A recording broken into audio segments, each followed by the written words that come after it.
Hey, welcome back to the Group Project Podcast, episode number 39. I have Lauren Ross with me. And Lauren, before I'm just going to do a quick introduction here. She's a certified personal trainer. She's a former Division I athlete, a softball player at Western Carolina, currently made the move from South Carolina all the way up the road to North Carolina there. And but the reason we have her here today is because I noticed that she is the co-creator of The Healthy Teacher.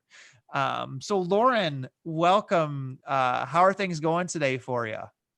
Oh, hey, thank you for having me on. It's super honored to be on here. Things are going well. Just really trying to get the Healthy Teacher, the program out, and getting settled into North Carolina. Yeah, so let's talk about this move from South Carolina to North Carolina. Like we do have actually, so my brother lives in I think he's gonna kill me. He just moved, I think, to Raleigh or maybe Charlotte. I'm not sure. I can't Okay. remember right now. But we actually have a decent amount of listeners out in North Carolina, South Carolina. Cool. So tell us what was the move for? Where did you move from and to? How far is that? Just give us a little bit of information. Yeah, so I used to live in Anderson, South Carolina, and for anybody who doesn't know where that is, it's about 15 minutes from Clemson, and the vast majority of people know at least about Clemson. Absolutely. So I co-owned a personal training company where we met one-on-one with training clients. And then when we started the Healthy Teacher program, my co-creator and myself, um, we had some opportunities in North Carolina that were just too good to pass up. So we packed everything up and moved about 4 hours north. Okay. Okay. So, gosh, there's so much I mentioned before the show.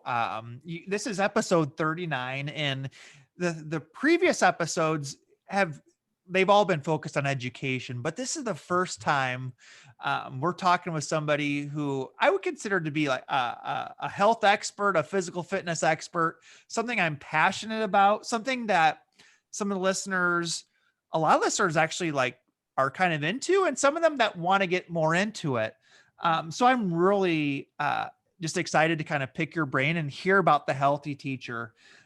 So maybe let's back up. So maybe just share your educational experience, work history, and and personal training, and then how did you start the Healthy Teacher?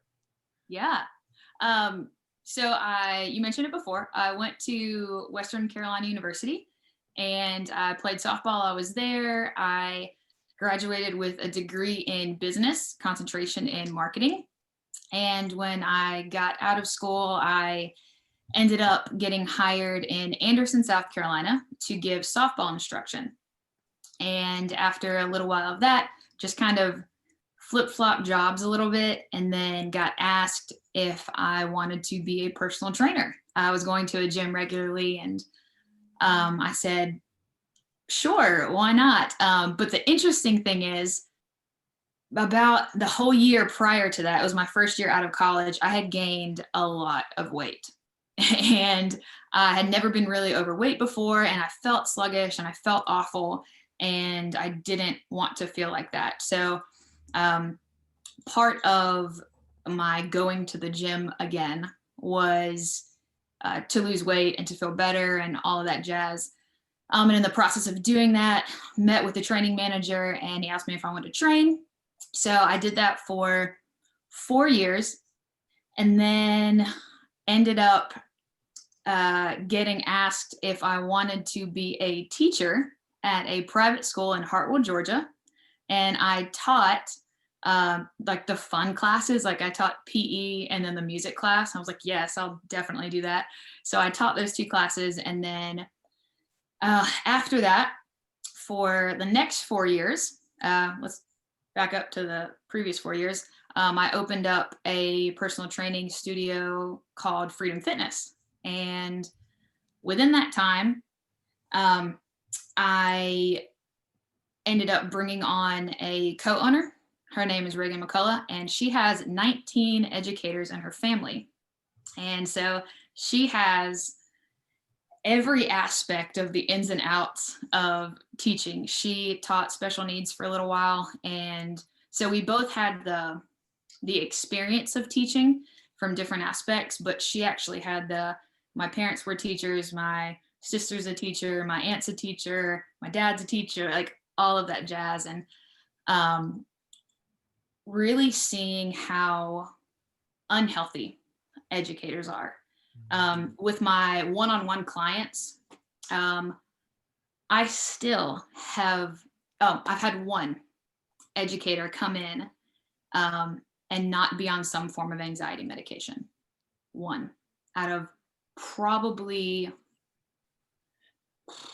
I would say 25, 30 one-on-one clients. And I Wow. was like, this is a problem. After about the fifth or sixth one, I was like, there's some sort of issue here. And seeing that proper nutrition and proper training and learning to rest, for the majority of teachers are type A personalities, and they want to go and they're very task oriented, and which is great, but they also have zero clue how to rest. And so teaching them really basics of nutrition and fitness and just mental health was huge for them. And the vast majority of them either came off their medication altogether or lowered their doses exponentially. And so we realized we had the tools, we had the prior experience, and we didn't see anything else targeted towards educators from a health and fitness standpoint. And so we were like, this seems perfect. So yeah. I totally agree. It seems like, I mean, there's a lot of personal trainers out there, a lot of gyms, a lot of different programs. It's been unique with the last 6 months with COVID going on, and we'll probably talk about that a little bit too. But you're right, that was just something that appealed to me when we kind of saw each other on LinkedIn, and oh, okay, this is an actual personal trainer company that's geared towards teachers, geared towards educators. And I it seems to me you've got clients in several different states. What does your program look like? Like how are you making that work? When somebody signs up for your program for the Healthy Teacher, like what is involved with that?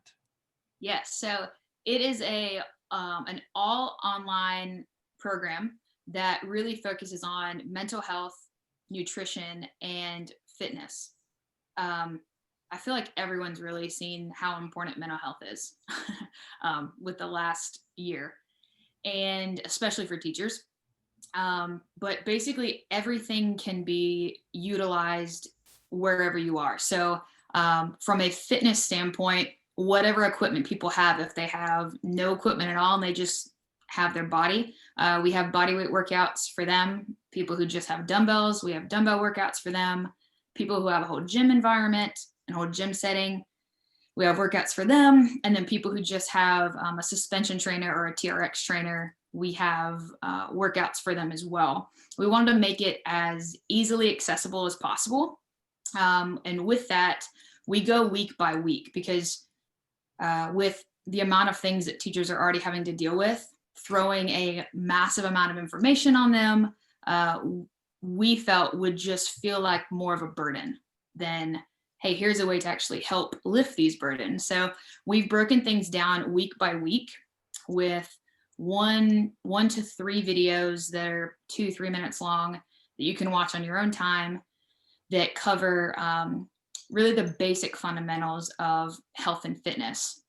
Because at the end of the day, health and fitness really is simple. It's not easy, but it is simple. And understanding the simple, basic things about it makes everything a lot easier. So that's what we wanted to give teachers so that they have the ability to live their lives and work these principles into their lives, not try and work their entire lives around a program, because that's what most people do, and that's why most people fail. For me to tell you, hey, you need to go from 0 to 100 overnight, that's not going to work. But hey, let's go from 0 to 1. Mhm. That can work. And then 1 to 2, and then 2 to 3.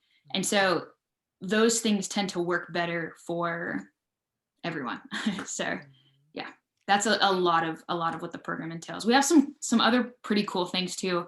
My favorite thing about the program is we have a fast food guide that is color coded, and it's got kind of got the the stoplight effect, and all of it's explained in there. But we have, I think, 50 to 60 different fast food establishments, and their entire menu, the calories, the protein, the fats, the carbs, saturated fats, trans fats, sodium, all that jazz. And we kind of have it color coded with green is like good to go. This is an awesome choice. Go for this one. Yellow is like maybe you want to slow down a little bit and take a look at some other options. And red is you probably don't want to make that choice. I know that you may think you want to make that choice, but from a caloric standpoint, it's going to take a lot of calories away from you, and you may want to try and choose another option. The purpose of this is to teach people opportunity cost. Is the opportunity worth what it's going to cost you calorically? And if you think it is, awesome. If you think it's not, you have plenty of other options to choose from. So it sounds like if they sign up, okay, if they sign up for your program, is it a yearly fee? Is it are there different levels of subscriptions, or explain that? Yeah, so you can either do month by month, which per teacher, it's $18 a month, um, or you can pay for the year, and it's $180 for the year, which if you were to break that down monthly, ends up being $15 a month. So you save a few dollars by doing that. And that gives you complete access to the full site. The site also gives, and I don't know why I didn't mention this, it gives you your calories and your macros. So the correct nutrition for each person. We base our nutrition off of flexible dieting. So we give people the macronutrients that they need, and macros are simply proteins, fats, and carbs. And I know that there may not be a lot of people who understand what macros were, so that's why I explained it. But Uh-huh. it's basically the amount of proteins, fats, and carbs that you need to function optimally per day. And if you want to lose fat or lose weight, we take those and manipulate them to where we tell you, hey, this is what you need to eat per day in order to lose fat. If you want to build muscle, there's a different set of numbers, but you get to plug all that in, you get all that, you get recipes, tons of other stuff too. And then let's say you go through that for a month, 2 months, and you're like, I need a little bit more help in this area. We have two other options that are a little bit more per month that give you more interaction with a coach. So I would have a 30-minute Zoom meeting, and some check-ins, like one-on-one check-ins with individual teachers if they wanted kind of to increase the membership in that regard. So it sounds like all of this is kind of, you kind of created a virtual way of delivering this information to clients. Was Yeah. that something that was adjusted when COVID hit, or has that been your platform the whole time? So that was actually our platform the whole time.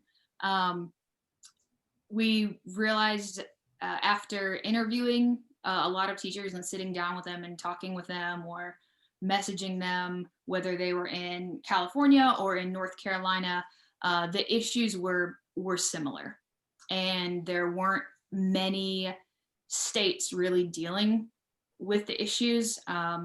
They were kind of saying, okay, we'll kind of throw little incentives here and there, but the main issues that we saw were that overall health wasn't addressed.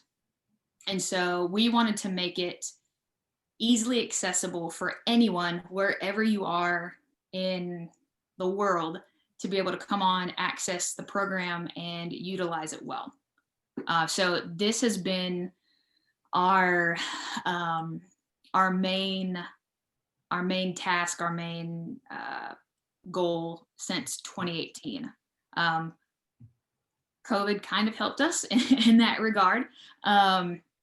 And yeah, we've just been able to um, get it out a little bit easier.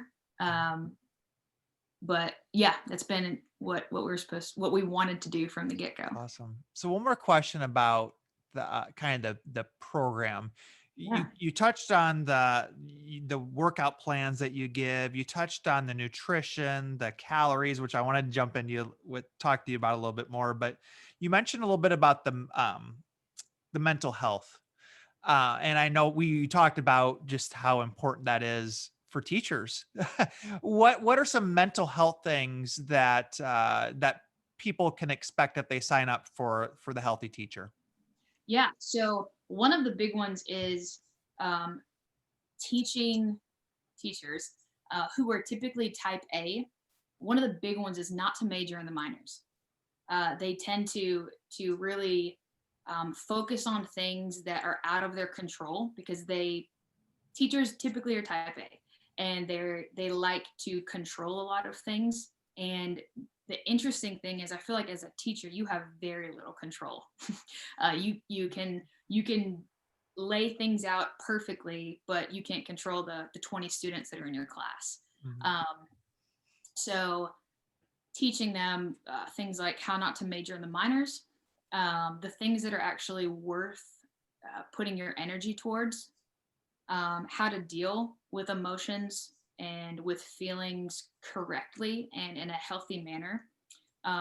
What a lot of teachers do that we found, they tend to like try and keep things inside, and they're like, no, I'll deal with it later, I'll deal with it later, I'll deal with it later, because they have so many other things they feel like they need to focus on.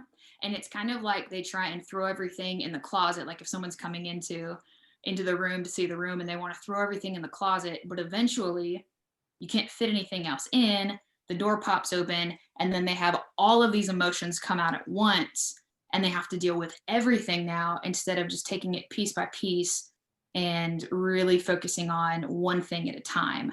Um, and so, really, just helping teachers get an idea of how to do some of those things, um, I think is really, really big. And probably one of the other really big things is um, really getting teachers to realize that um, you don't have to live for other people's opinions of you.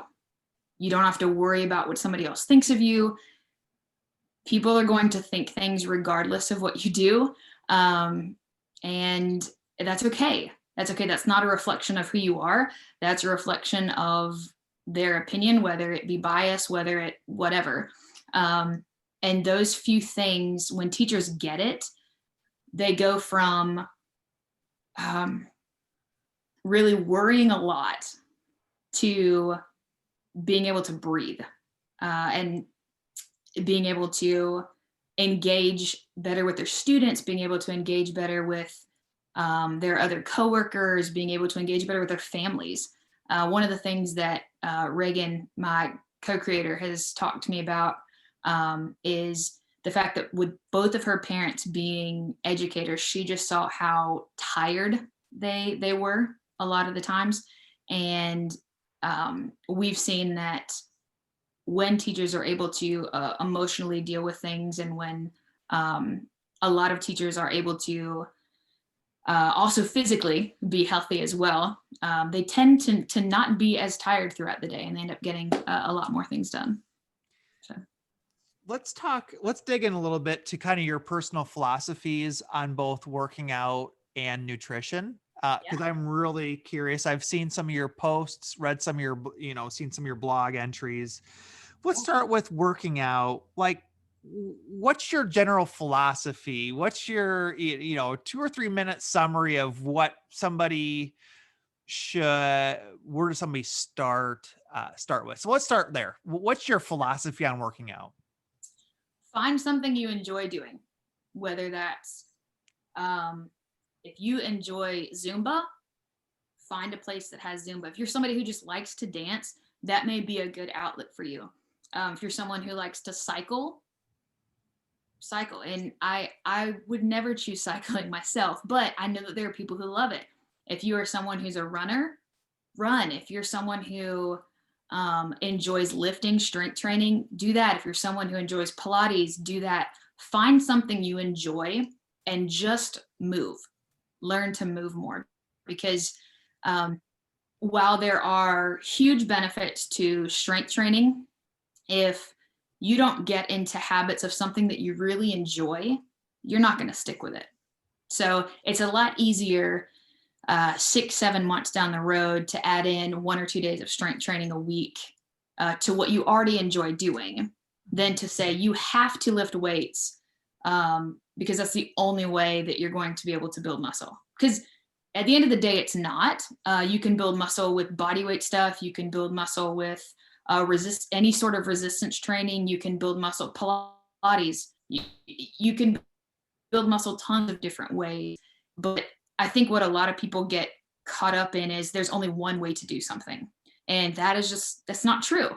And that's why you get people who literally like hate their lives and they dread going to the gym and they constantly need motivation. I am not a huge fan of motivation. I think if you constantly need motivation, it's because you're doing things for the wrong reasons. So you won't need motivation if you enjoy what you're doing. So, and that doesn't mean every single day you're going to wake up and be like, yes, I really, really love to go do whatever this activity is, but you'll understand the benefits from it. And the majority of the days you will enjoy going to do it. So, yeah. So pick your, I really like what you're saying there in terms of like picking something that you're passionate about and just moving, just being Yes. active. What's your kind of ground rules for how long, how many minutes a day, how many days a week? What about those Yeah. aspects?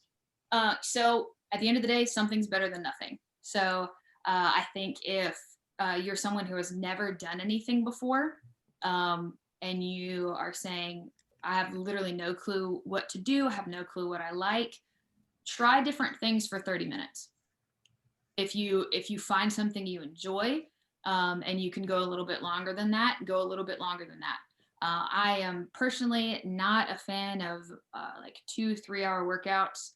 I don't see the point in that. And at some point, you just get a diminished return, and it actually is counterproductive to what you're wanting.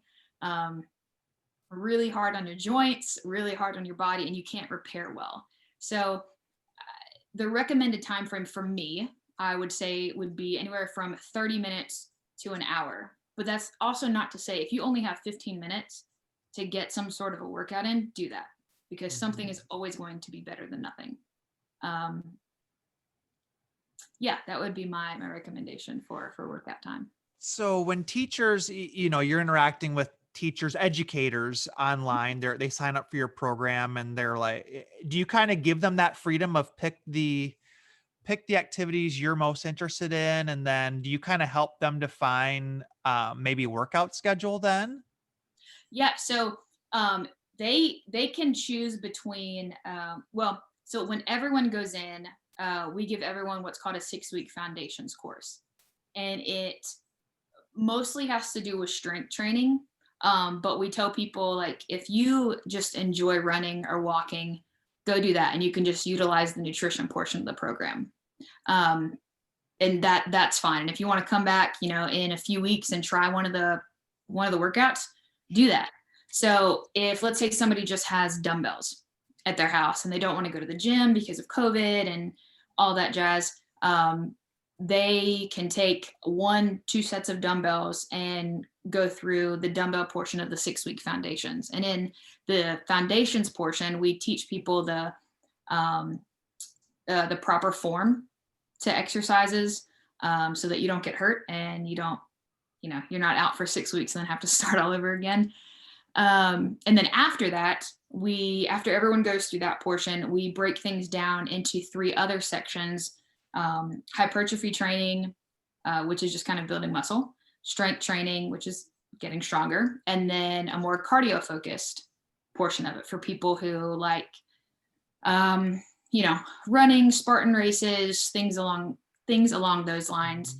And then once they finish those programs, it splits up into a little bit more detailed portions of all of those, and so on and so on. So technically, if you were to go through every single workout, it would take you around 3 years to Wow. get through everything. When we've got listeners who are in their early 20s. We've got listeners who are in their 50s and 60s.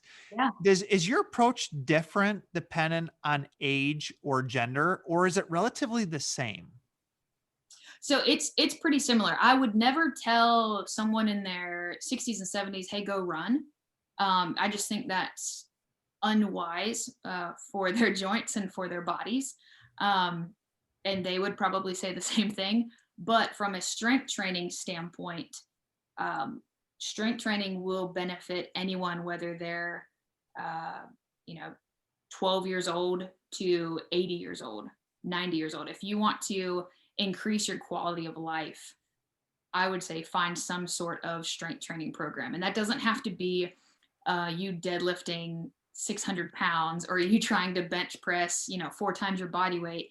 It can be using resistance bands or using dumbbells or using, I mentioned it earlier, a TRX band. That is my favorite piece of equipment. It can be utilized to make really, really hard exercises easier if you need it. And it can also be utilized to make really, really easy exercises a lot more difficult. And you can take it, throw it over a door. You can use it from your classroom. You can use it from inside your house. I love it because it's just really easy to work with. So any yeah. No, I have two questions I got for you. Can you just buy TRX bands on like Amazon? Is that true? Yes, absolutely. So you can buy TRX. That's the more expensive brand because it's the more well-known brand. It's kind of like CrossFit and Rogue. That's the like big brand. But there are other ones that are a lot cheaper that um, I think I just bought some. The TRX bands are anywhere from $80 to $120, which, I mean, if you can utilize that for 3 years, you've Mhm. definitely got Mhm. your money's worth. But there are other ones that are just as good that are $20, $30. So when you say TRX bands, is that pretty much just like resistance bands? I mean, I've got some resistance bands at home. Is that pretty much the same thing? So it's a suspension trainer. Resistance bands would be more like almost like rubber band type Yeah, big yeah. and bands like that. A suspension trainer is a little bit different. It's kind of difficult to describe. Um, it's basically two straps with handles on them, and you can put an end over a door, or if you have like a clamp that you can clamp it to, and you can do basically any exercise that you want and manipulate your body weight in the process. Okay. Now you mentioned, uh, maybe a staff member, teacher bringing or educator bringing some bands to work and being really creative with how they can get a workout time. A lot of educators have families. They got to get kids off to school in the morning. They go and teach all day. They got to make dinner at home. They got to get the kids to bed. They just can't find that time. I'm curious if you've got maybe some clients who've come up with some creative ways to get workouts in, or if you've got some tips for people who say, I'm short on time. I just don't, I can't get to the gym. What, Yeah. what would you recommend, or what have you seen? Yeah, so a lot of our clients actually have their stuff and they bring it to their school. And so after they get done teaching for the day, the workouts that we offer are anywhere from 30 to 40 minutes.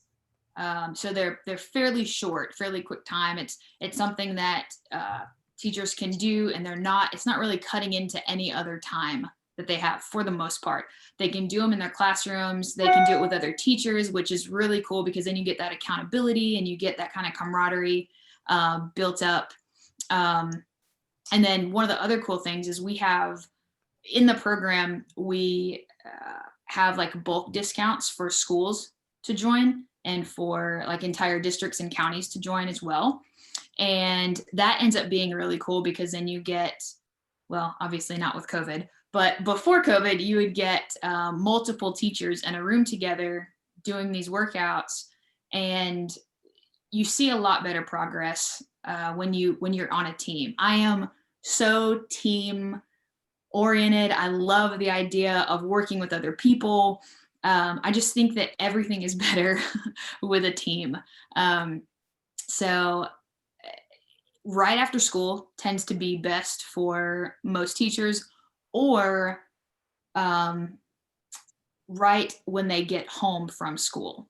So that's like, I guess 3:30 to 5 slot Mhm. tends to be the best time for most teachers. Okay. Okay.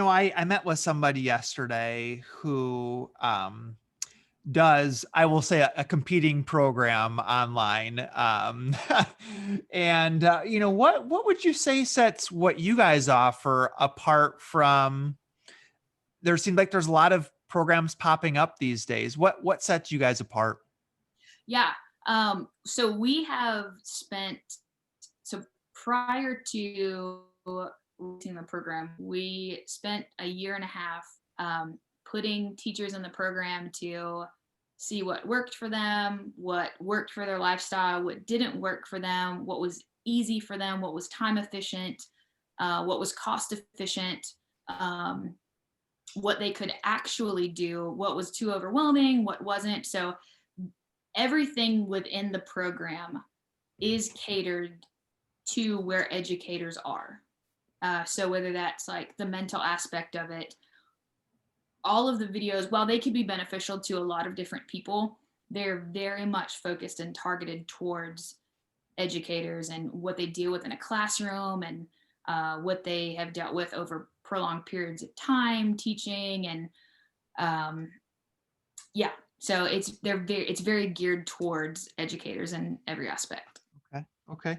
Let's talk about eating for a little bit. Yeah.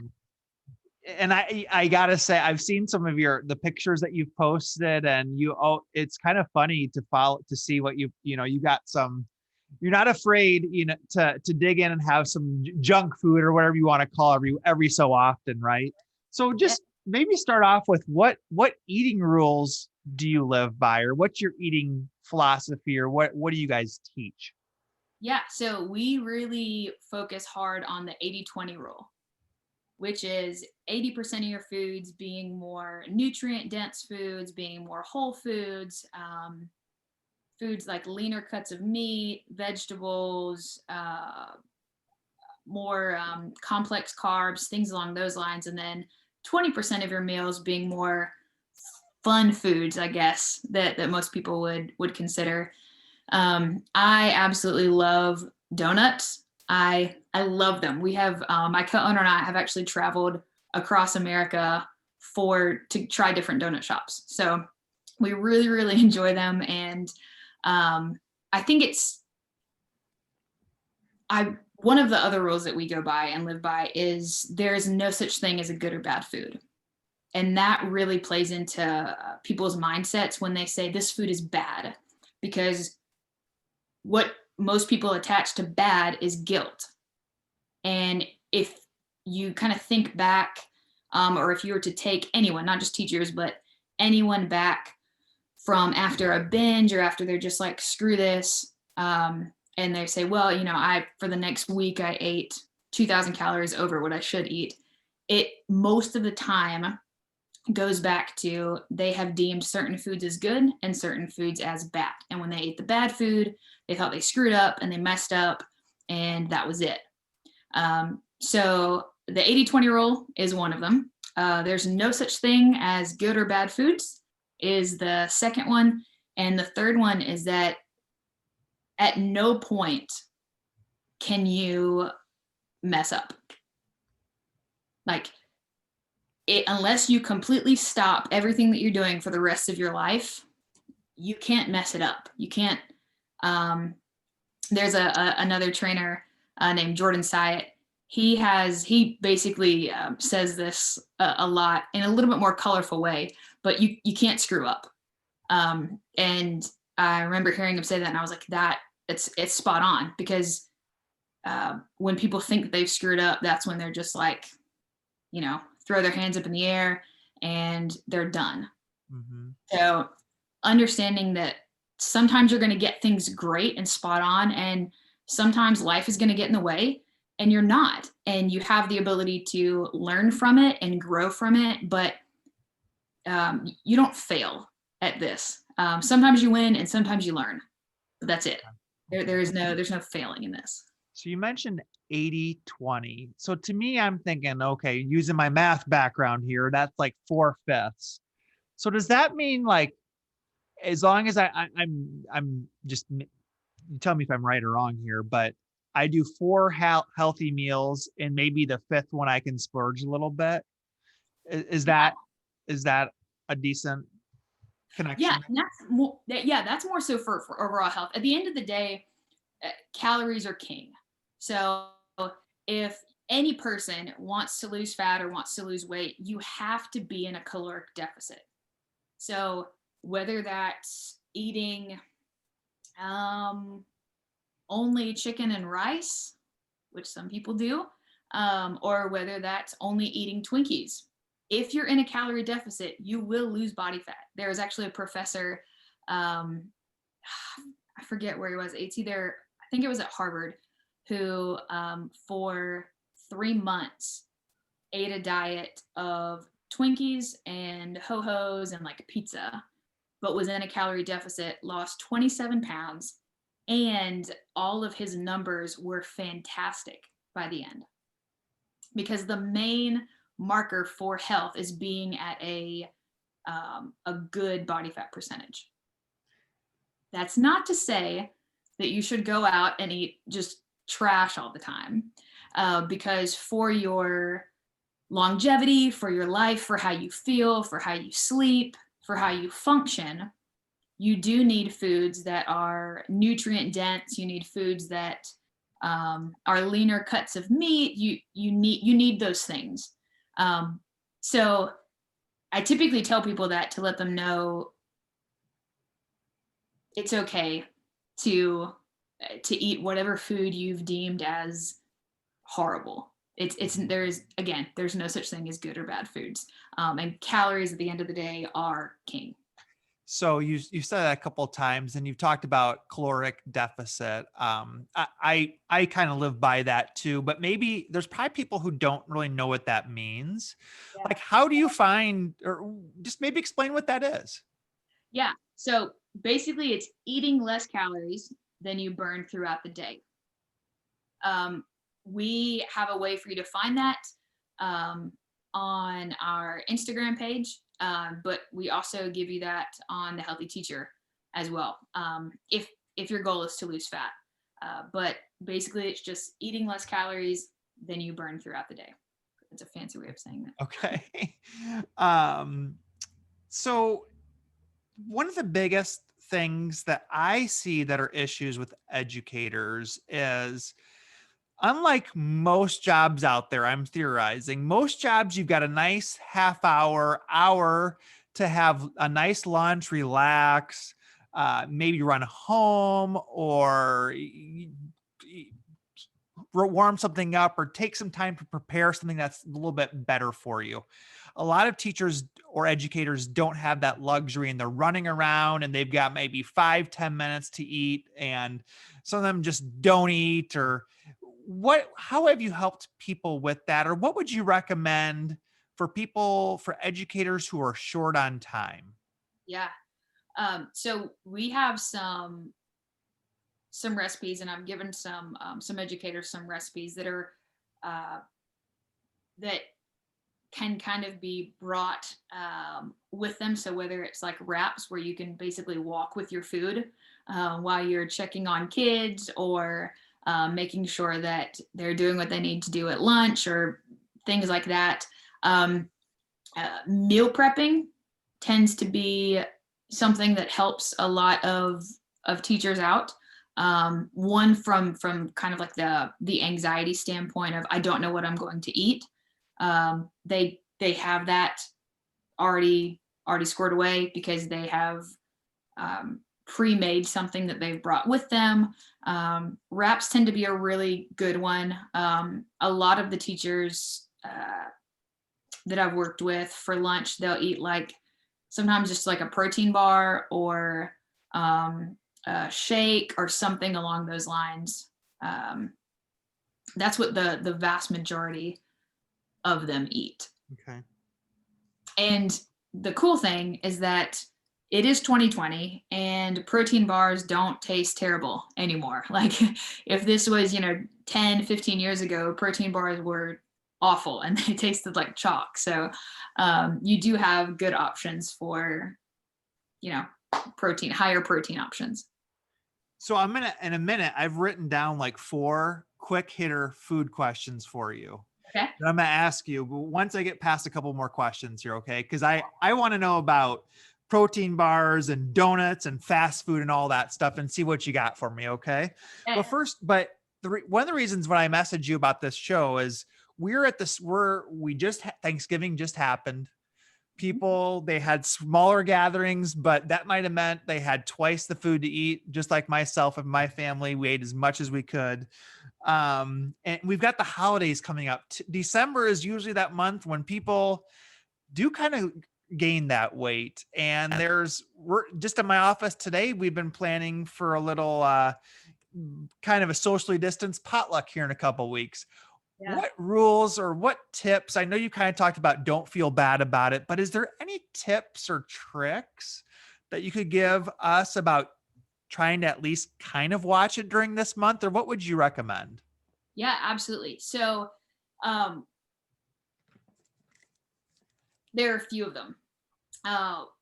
One is the 100% rule. So if it is something that gets you 100% hype about, so it's a food that you're like, I'm never gonna, if I only get this around, Christmas time, or I only get this around Thanksgiving, and you really, really love the food, eat it. That doesn't mean eat the whole thing or eat like the entire plate of it, but eat a cookie. That's really not, at the end of the day, one cookie is not what makes or breaks someone's diet. It's the fact that they ate the whole tray of cookies. And being able to really focus on trying to fill, this is what we tell a lot of our clients, try and fill half of your plate with more higher protein options.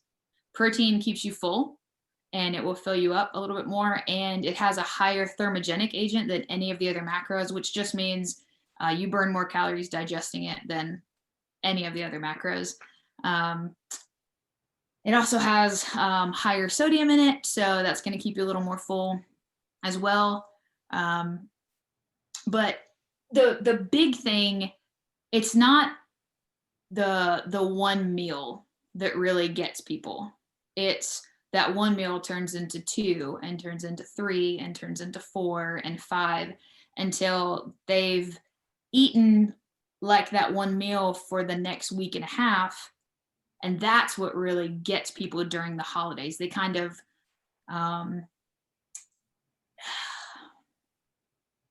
they just kind of think, it's okay, it's fine.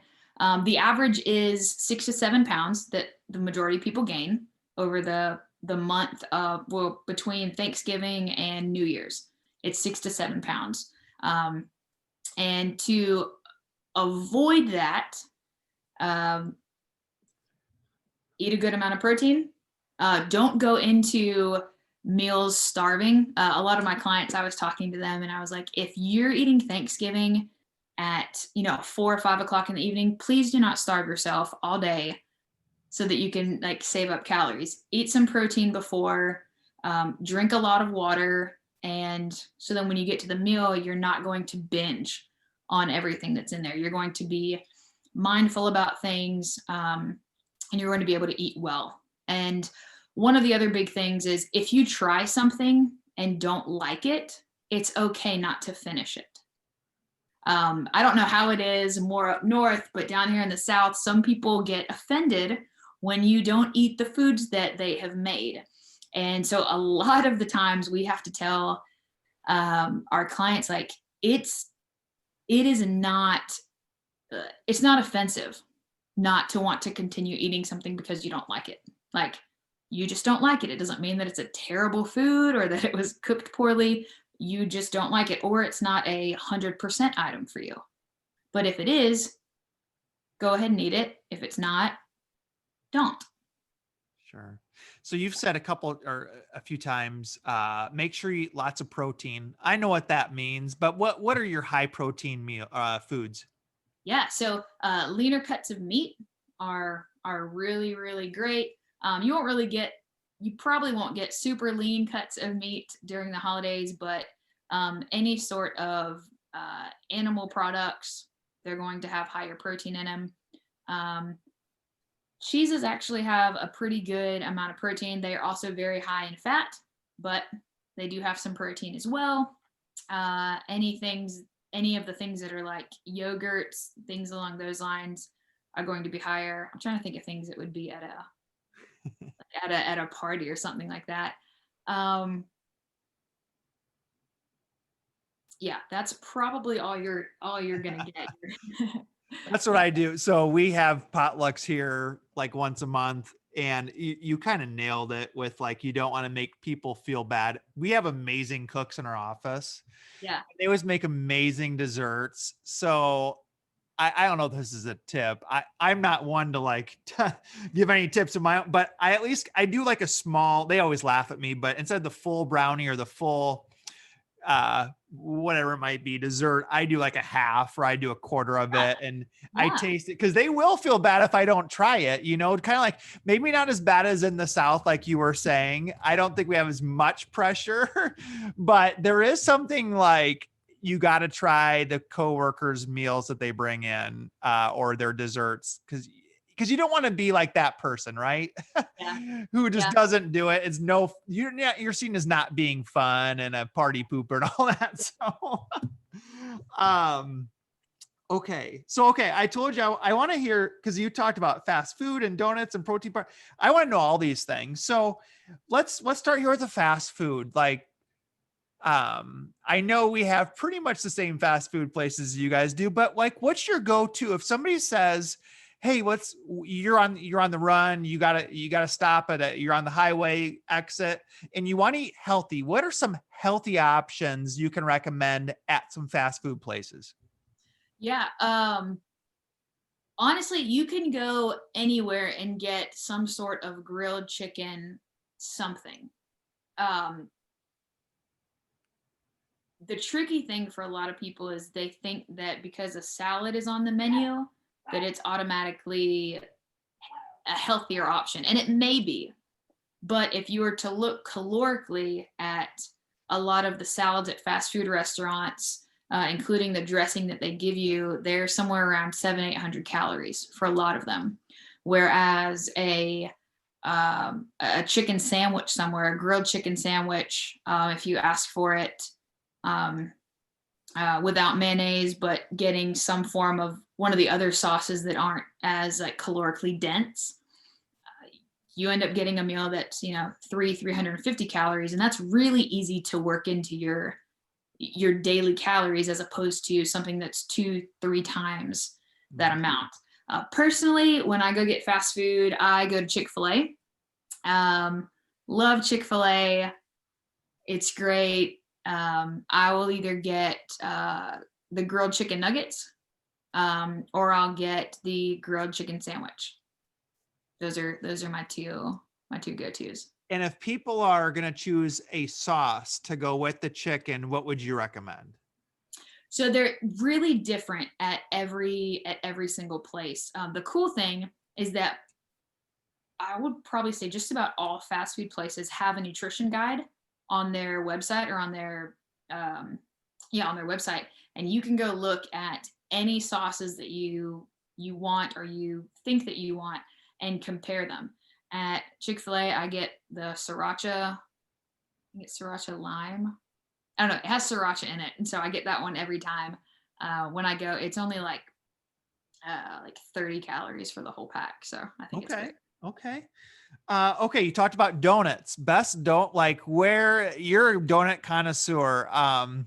So maybe talk about a local place that you're aware of, and then maybe even more national like favorite donut. So let's hear about your favorite donuts. Yes. So there is a donut shop near Anderson called Mama Sweet Shop, and it's in Due West, South Carolina. basically one of the only things in Due West, South Carolina. That's the But name of the town, Due West. mhm, Okay. Okay. yep. And the donuts are incredible. Um, they're they're fantastic. She's super creative in what she makes. Um they're more yeast donuts, so they're not cake donuts, which I enjoy better. Um, but yeah, they're fantastic. That was my one of the things that I missed. I was actually telling my co-owner that I dreamt last night about those donuts and was so mad when I woke up and realized that I was dreaming. So, Now what, okay, so what do you say topping, frosting? What would be like your ideal there? oh man, so she has a few of them that I love. One was a lemon filled donut, and so it's kind of like a lemon curd type filling. It's like a little bit tart and a little bit sweet. It's like really thick. Like you go to some donut shops and they like you break the donut open and there's barely any filling in there. Like it's extremely filled, which I appreciate. And then she has an apple pie donut that is kind of like an apple cider outside and then apple pie filling Oh, in the wow. middle. Those two were by far my favorite donuts. So let's talk. Okay. So those of us who, what was it called again? Your favorite place? Mama's Sweet Shop. Okay. So those of us who are not close to Mama's Sweet Shop, what is there more, and this probably going against any donut, connoisseurs like religion here, but what about like a national chain? What would be your go-to? Like, take it from there. Yeah. Um, so every once in a while, Krispy Kreme does have some good some good donuts that they come out with. Um, and then Duck Donuts, which is a newer donut shop that or donut chain that's kind of at least it's shooting around this area. Not sure how where they've I reached. haven't heard of it yet, but Okay. they So might get here eventually. they're originally from like the Outer Banks area, and they've just kind of branched out and they're more cake donuts and they're smaller donuts, but you can kind of like put whatever toppings you want on them. They're really good. They're the base of their donuts tastes a little bit different than any of the other ones I've had. So those would be my Okay. suggestions. Okay. Okay. What you talked about protein bars. What's your favorite protein bar? Yeah. I like the Oh Yeah One protein bars. They taste really good. They are really good from a macro standpoint. And when I say that, I mean that they have a high protein count. And when the protein and the carbs are similar, that's when I would consider it to be a good protein bar. Some protein bars you pick up and they're not really a protein bar, they're an energy bar. So, like Cliff Bars, they're great if you're getting ready to go run a marathon or cycle because they have a higher carb intake in there. And so they're going to be great to help you get through your run or get through your cycle. But if you're just kind of using it as, to get through the next few hours, probably not going to be your best bet. So that's a good rule of thumb to know is when you're looking at a protein bar, you're looking to make sure the protein and would you say the protein and the carbs And the carbohydrates are are roughly the same? yep. So most protein bars, the lower end or the, 15 to 20 grams of protein, Mhm. and then the big, the big metrics or what do you call those? Oh my The goodness. 40, the 50. Do you recommend those big, huge meal replacement protein bars, or are those not as good for you? Um, if you enjoy them and if you like them, use them. Again, it just goes back to like whatever you enjoy and what can fit into your life, do that. The metrics bars, I am personally not a fan of the taste of them. Um, they still make me feel like I'm just eating chalk a lot of times. So I personally don't like them. But I have a few clients who they're like, I can get 35 grams of protein and it's hard for me to get protein. So I'm going to crush one of those bars a day. Or There are some protein pre-made drinks that they drink that has like 50 grams of protein in them. I'm not a huge fan of the protein shakes, the pre-made ones, because again, I feel like they taste like chalk. But if you like those and if they work for you, do it. Use them. Do you recommend, one more quick question on this topic, supplements? What do you recommend on, what do you tell people when they ask you about supplements? Yeah, I think that every person should take a multivitamin, whether that's women's multivitamin, man's multivitamin, I think it's over 55 multivitamin, or just a kid's daily multivitamin. That's just because, especially with the life of a teacher, you're probably not going to get all the nutrients and the micros, which are just the vitamins and minerals that you would need every single day. And so those help, give you some extra vitamins per day. And then from there aren't many supplements I would recommend. If you're someone who's going to work out really early in the morning and you don't like to eat early in the morning, because a lot of people don't, it just makes them sick and they don't like it, I would recommend taking BCAAs prior to your workout. And that is to ignite the protein synthesis in the muscle. And that just tells your body, hey, we need to preserve this. As if we were doing a bicep curl. We need to preserve this muscle. And so your body understands we can burn and utilize fat, but we need to preserve the muscle. And so that's really the only time I would say to take BCAAs. Other people say that they're good for other stuff. I haven't seen any research or studies to prove that to be true, but it does help to preserve muscle in the morning if you're working out early in the morning. And the only other supplement besides that, this is for like just people without any sort of other like issues. If you're trying to build muscle, if you're looking to build muscle, I can't stress enough how much you should be taking creatine. Love creatine. And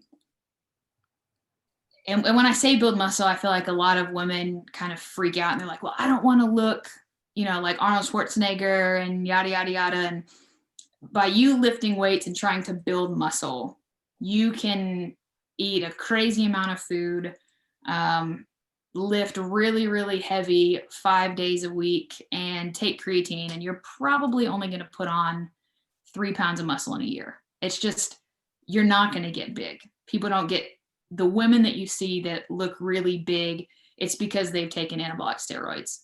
You don't look like a man just from lifting weights. So when I say that, the more that the heavier I've lifted and the more creatine I've taken, the leaner I've become over the last few years.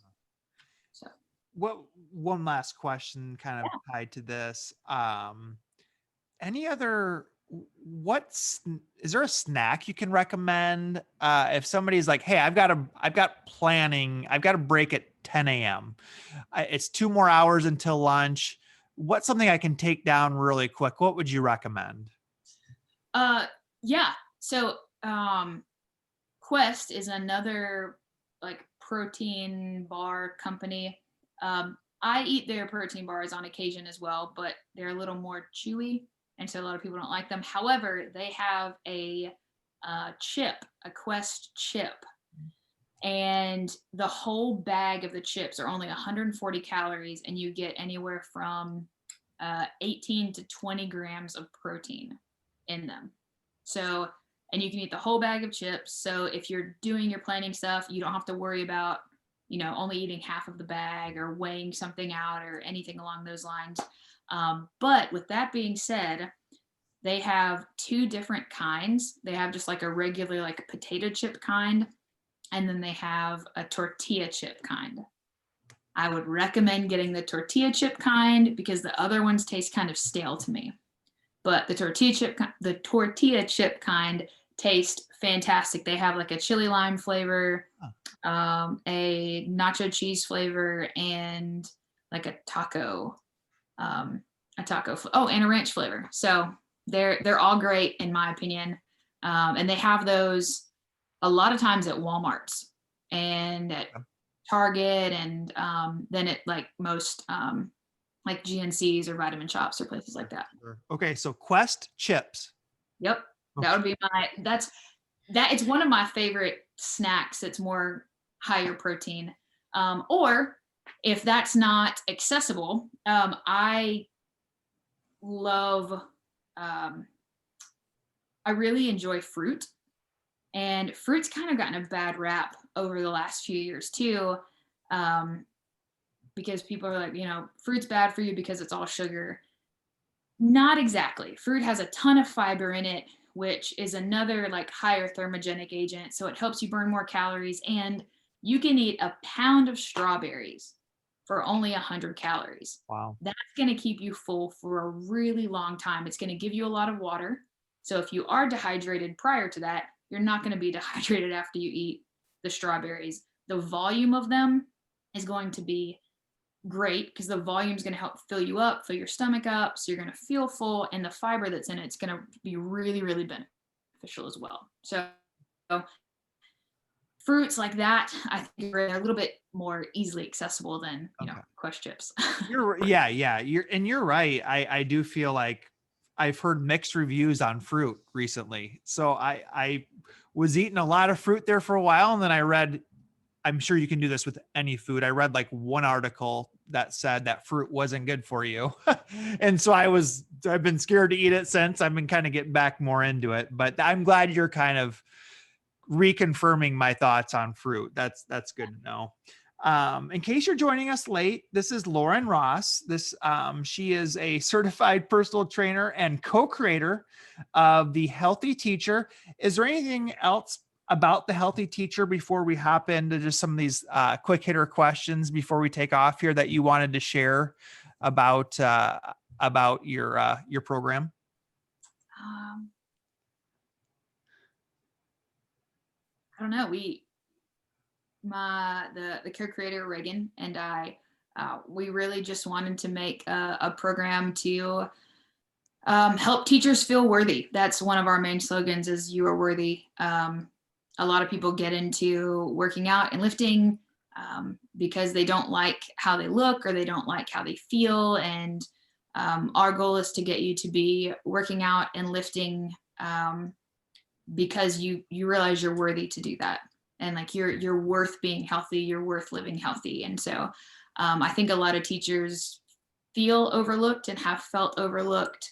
A lot of educators in general, just especially in this time, have felt like that. And so it's our hearts are for teachers to understand their value and understand your worth. And that's like the main goal of the overall program. Okay. So let's hit some of these quick hitters and then get you out of here. I heard, was there a dog barking in the background? Is that what I? Yes.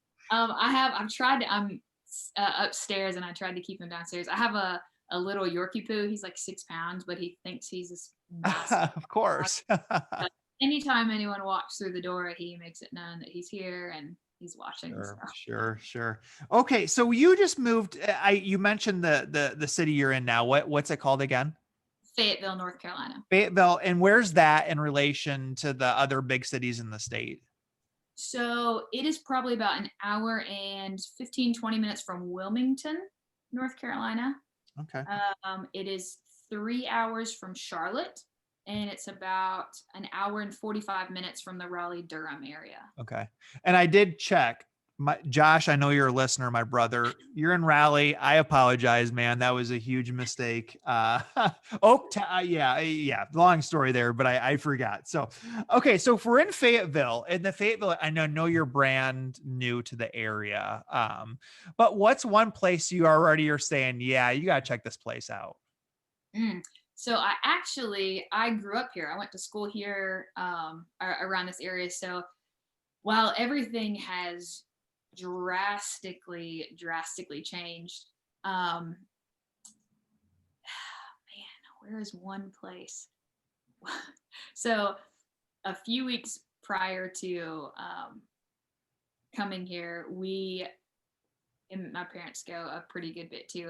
There is a Mexican restaurant that is around here that everyone loves called Mi Casitas. and it's one of my favorite places. I've ranted and raved about it, and that's one of the reasons I'm actually super pumped to be back in this area, because I know that they have like 3 or 4 locations, and I'm like, yes, I can be anywhere around Uh, here. So there's a lot of Mexican restaurants out there. What sets that place apart from the others?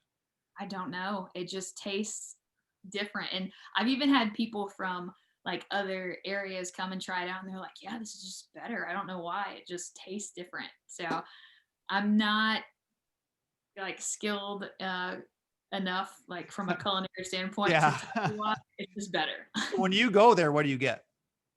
I'll typically get either a like fajita salad, or I'll just get fajitas, and I will ask them to cook it with just little butter and oil, because then you Okay. just get a bunch of grilled vegetables and you can make your own tortillas, and it's a pretty healthy meal as long as you don't crush like an entire thing of chips and salsa or cheese dip. But if you can have that sort of self-control, then you get a really really high protein meal and a pretty good like caloric, low caloric meal. I Yeah. feel like that's a really good tip because people want to know when they're going to Mexican restaurants, like what they can have. And I always do kind of gravitate towards the fajitas when I'm trying to look for something that's decent for me. But I never tell them like, hey, go easy on the butter. Did you say go easy on the butter and the oil? Is that what you said? Yep. Okay. Okay. And they can do that. That's a pretty common thing to ask for. I mean, I do. So Okay. it's not common, but I've never been to any Mexican restaurant where that's been an issue.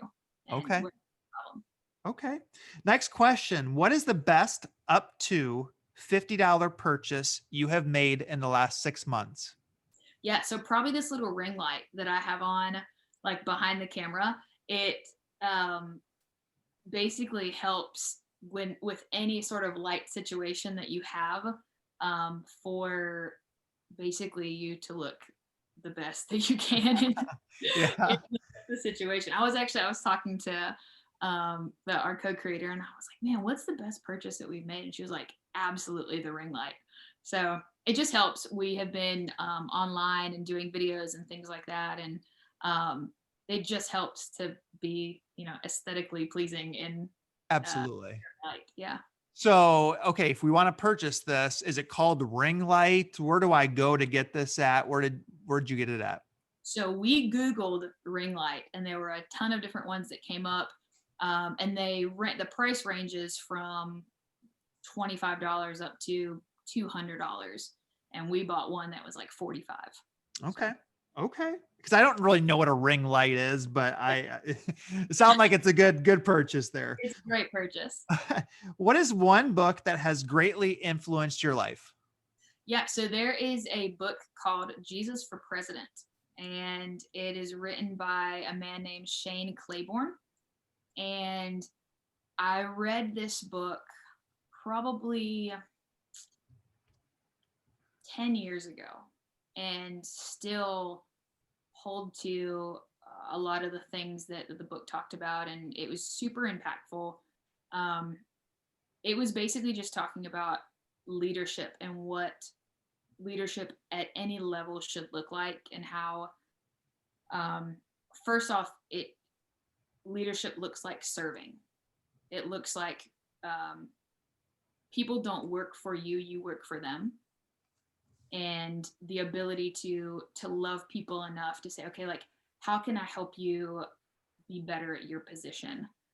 um, and then one of the other big things, he talked about humility of a leader, and we have this poor idea of humility, and how it's, you have to think really bad about yourself, and you can't think of yourself at all. You have to just, can't take compliments. You have to brush off awards and things like that. And he's like, no, no, that's not humility. Isn't thinking less of yourself, and it's not even thinking of yourself less. It's thinking of yourself correctly and understanding where you're at, and yeah, just where you're at in that moment. And that stuck with me a lot, because I had been taught previously that humility was to think less of yourself, and like like accepting compliments or agreeing with a compliment was being prideful or arrogant, when it's not. Like, if you're good at something, it's okay to say thank you. Like, I agree. Thank you. I've worked hard for this. It's great. So that was one of the really big books. It was super influential for me. Can you recall a job you applied for and did not get? And then what did you learn from this experience? And I know you're pretty young, so I don't know if you've had this yet or not, but you're nodding your head there. So, Yeah, so there's only one that I can think of, and it was a more like a marketing style job. Which, looking back, I'm glad I didn't get it, but at the time, um, I realized I tried to act too cool. Like, I tried to act like it wasn't really that important to me, and kind of nonchalant. Even though I was excited about the job, I didn't want them to know I was excited about the job, and I think that really um, that hurt me in getting that position. Um, it's I think it's totally fine if you're really excited about something. Obviously, an employer wants to know that you're excited about the position they're wanting to hire for, and so it just I was really young. I was right out of college, and um, yeah, just didn't really know how to do that, and I think that really hurt me for that job. So okay. So the next question is, we call it in the school setting like culture hack. And I can try to further explain that to you if I need to. But the question is, what is the best culture hack you have used in your professional life? yeah, explain that a little bit more. Okay. So when we say culture hack here, it's like, how do we, and we try to make sure our employees are happy about their job. And so we're trying to find things that we can do for our employees that maybe other school districts don't, that really add to the culture and the climate of our district. So I don't know, is there anything that translates to your line of work? Maybe something you do extra special for your clients that maybe other trainers wouldn't do? Hmm. I think that good trainers do this. I enjoy getting to know my clients. We have, especially the one-on-one clients, like we have an hour that we get to hang out, and so in my opinion, like, why not use that to learn about them and to get to know them? Because the more I learn about a client and the more a client learns about me, the more trust we're going to build in each other. And so then when I say, like, hey, this may be a good idea for you to try nutritionally, they're more inclined to say, oh yeah, I'll try that. So just getting to know clients, know people, and being okay to be vulnerable. I think that's a big thing for any profession. Your ability to be vulnerable first kind of breaks down a barrier for them to be vulnerable back. And a lot of the times when I'm working with any sort of client, the issue is not I don't know what to do. Most people know they're eating too much and not moving enough. Most people know that. It's what mental thing is stopping you from doing the opposite of those. And so being able to be vulnerable with my clients and say, I've been in this position before. This is where I've been. This is what I've struggled with. It really allows them to say, oh man, like you do get it. You understand. And I've seen a lot more progress from my clients when I have led first in vulnerability. So I'm really curious on this one. Do you have a daily routine? I'm sure you do. What does that routine look like? So prior to moving, I did have a daily routine. And I was just talking last night. While I am not super type A, I'm way more type B. I can, in certain instances, like fly from the seat of my pants. But I work better on a schedule, and I think everyone does. Um, I don't think that you should be bound to a schedule, but I think that everyone works better on a schedule. I enjoyed prior a lot of mornings. I would get up, train clients, then go walk.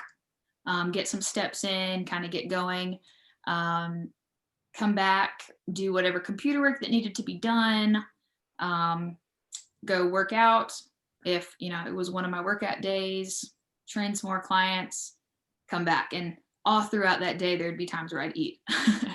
But I really really like being up before the sun.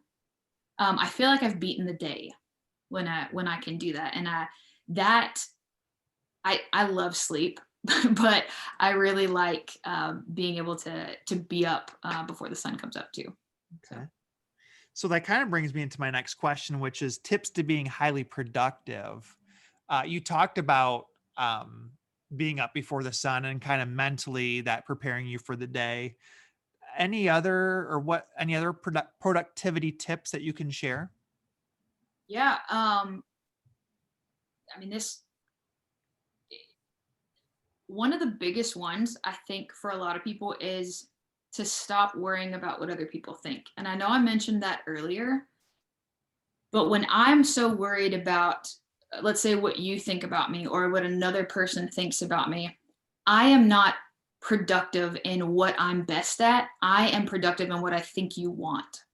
And so I am not my best self, and therefore I cheat you out, and I cheat another person out, and I rip off everyone else around me because I can't function at the best of my ability, and I can't be as productive as I should be because I'm worried about trying to be what I think all these other people want me to be.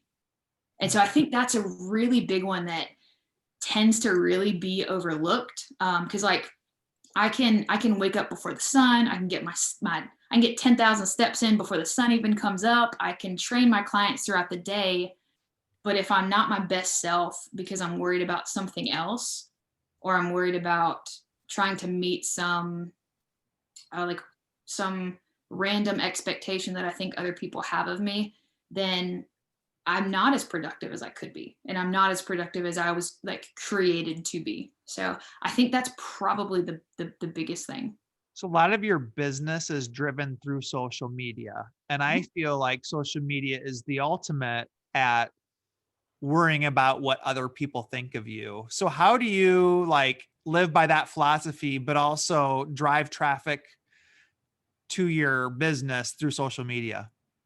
Yeah, I think people can sense authenticity, and when people are being genuine. And um, I think that we were all created to be authentic, and we were all created to be um, real and created to be who we are. And when you see that and when you get that from someone, it's refreshing, and it's, oh man, and you're drawn to that, whether that's someone in a field that you could care less about. Like, you're still drawn to that, and you want to, what else can they offer, what else are they, giving or showing. And ultimately, uh, and I think I can speak for my co-owner when I say this, we do what we do, um, not to have like tons of followings. I mean, that would be great. I'm not writing that off, but the goal isn't to get like a ton of followers. The goal is to be able to um, love people well, and love people where they're at, and meet them where they're at, and show them how to get to where they want to be. And so, however that looks, sometimes that looks completely opposite from what everyone else is doing, and sometimes it looks exactly like what everyone else is doing. But um, at the end of the day, it's what we do isn't about us, and sometimes that's perceived as um, wrong or bad.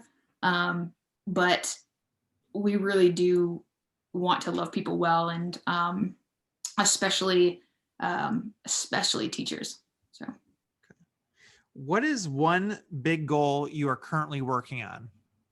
yeah, well, obviously the healthy teacher, getting that out to as many schools as possible, and um, yeah, just even if it's just to uh, get teachers to realize that there is a simple way to do this, and there's a simple way um, to really make health and fitness work for them.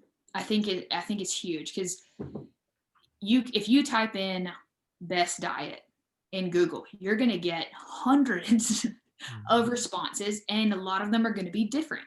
And you type in best workout plan, again, you're going to get hundreds of different responses. And so being able to say this is it's actually really really simple. Um, so let's figure out why it's been difficult for you, what lies you believe, and let's tackle those lies and then go in on you know living out a life of fullness. Is I just thought of another question here. Is there one physical fitness, uh, I don't know, expert, guru, model, whatever you want to say, that you feel like is somebody who you are impressed with or idolize? Yeah, there are a few, and um, I only know people through social media, um, but one of them is the guy Jordan Syatt that I talked about earlier. He is, I think, from the New York area, and one of the other guys, his name is James Smith, and he's out of Australia. So um, both of those guys, I think, they make fitness very simple, and they're both very real about where they're at, and they don't try and sugarcoat things. They don't try and drive people to their sites by taking a bunch of shirtless pics or anything like that. They just give people quality information, and really, they really do care about the people that they're working with. I don't know the first person you talked about, but James Smith, I've read Not a Diet book by Yes. him, which is a good one I'd recommended to some others. And you're right, he's a likable guy, a really unique history and a cool story. So okay, we're running late here. It's getting late out there on the East Coast. Is there anything else that we did not talk about that you would like the audience to know? Um, not that I can think of. And No. then where can they connect? Yeah, I know we've talked about it a couple of times. The best way to connect with you would be where? So either on, um, so we have an Instagram page that is the underscore healthy underscore teacher underscore. Um, and that's the same for our Facebook page as well. Um, and then if they wanted to check out the Healthy Teacher, it's www.thehealthyteacher.com. And so they can kind of check everything out there. Okay. Well, great. Hey, Lauren, that was really informative. I learned a lot. I got some new, I knew I'll be getting a chicken sandwich at Chick-fil-A, and I'll be getting fajitas without the oil and butter at any Mexican restaurant. And you just gave me lots to think about for somebody who always tries to pick up new little just things I can implement in my daily life. I appreciate it. And I know there's a lot of people out there who are just wondering where they can start at. I think it's a great program. I think it's a reasonable price that you're talking about. It sounds like it's got you hit the mental health, the nutrition, the fitness, and like we said, it's geared towards educators. Which is like you said, like I said before the show, like I just haven't seen that focus out of too many programs. So I think you guys are on to something. I think you're going to do great, and you're going to um, continue growing the healthy teacher there. So, Thank um, you. so thank you so much. I appreciate it. And we'll be in touch. Okay. Yes. Thank you so much for having me on. All right. Have a good night. All right. See ya.